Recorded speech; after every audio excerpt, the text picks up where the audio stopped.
Justice Suryakant जब से chief justice of India बने हैं तब से उनके फैसले लगातार नजीर बन रहे हैं।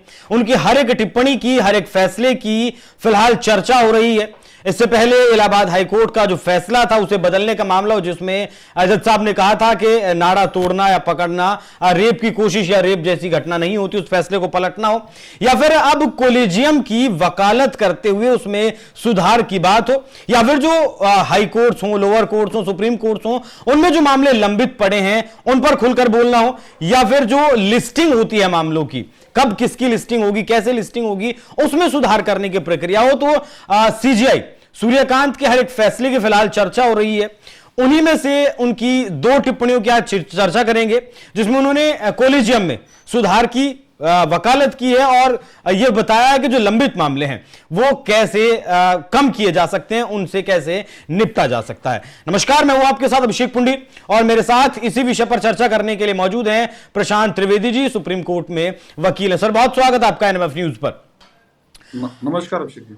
ये जो सीजीआई ने कॉलेजियम में सुधार की बात कही है, आप इस टिप्पणी को कैसे देखते हैं और आपको क्या लगता है कि किस तरीके के सुधार कॉलेजियम में होना चाहिए जिससे कि न्यायिक व्यवस्था को और ज्यादा सुचारू बनाया जा सके? जी अभिषेक जी, हम लोग को, भारत देश को तो कुछ समय बाद एक ऐसा सीजीआई मिला है जिसका टेन्योर थोड़ा 15 महीने का एक लंबा टेन्योर के साथ मिले हैं। जैसे सूर्यकांत की इमेज, वैसे भी उनका career Punjab and high court से उन्होंने काफी बोल्ड फैसले लिए हैं आज तक। कोलेजियम का एक एक मुद्दा है उसके लिए।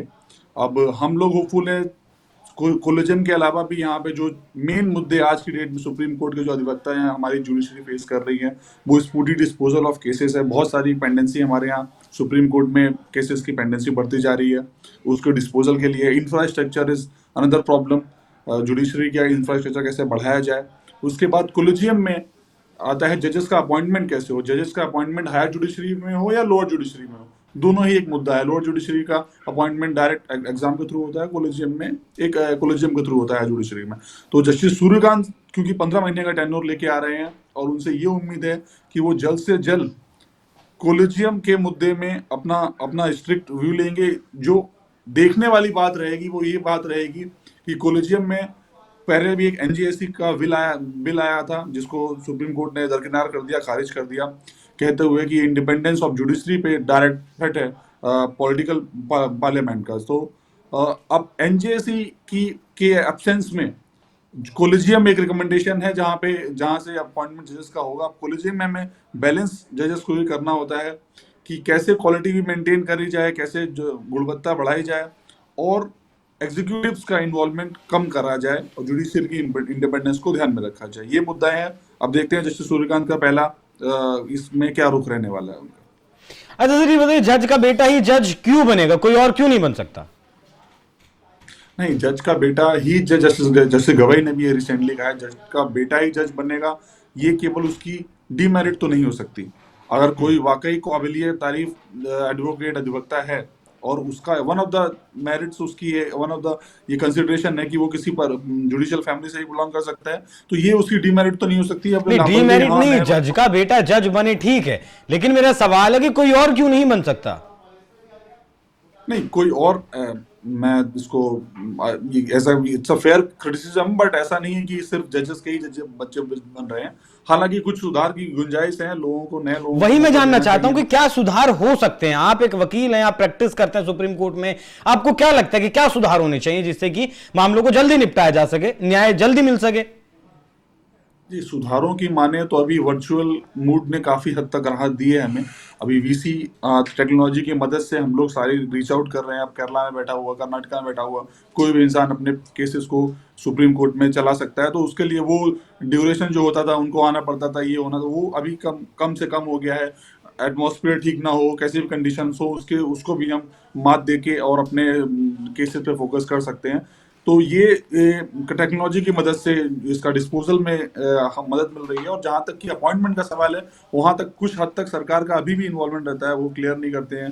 कोलिजियम से रिकमेंडेशन जाते हैं, सरकार उनको बहुत सालों तक लंबित रखती है, उसके बाद प्रेशर बढ़ता जाता है, तो फिर वो 10 नाम रिकमेंड होते हैं, उसमें 2-4 नामों को आगे सहमति मिलती है, तो ये सबकी सहमति कहीं ना कहीं नहीं बन पाती है, इसलिए कुछ कुछ अपॉइंटमेंट पेंडिंग है। बट जुडिशरी अपना काम कर रही है, ये अपने अच्छे से लोगों को का रिकमेंडेशन यहाँ से कोलिजियम दे रहा है। अच्छा, इस बात के साथ सीजीआई ने यह भी कहा कि पारदर्शिता जरूरी है। कौन सी वो पारदर्शिता जो नहीं हो रही है और जरूरी है?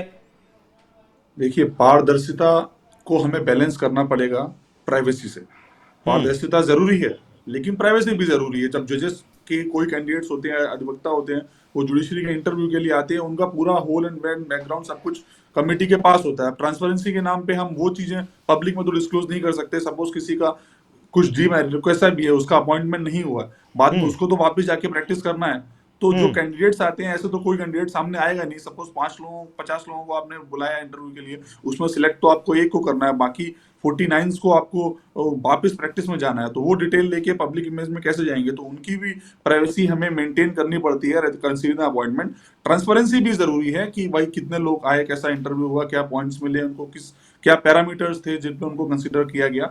इन सबको एक फाइन बैलेंस जो है वो जो हमारे कोलिजियम सिस्टम है वो करता है, और उसकी बहुत ज्यादा जरूरत है। अच्छा, सीजीआई ने यह भी कहा कि जो आलोचना आजकल जजेस की हो रही है सोशल मीडिया पर, वो होनी चाहिए, उसमें कोई रोक लगाने जैसी बात नहीं है। आपको भी लगता है ऐसा?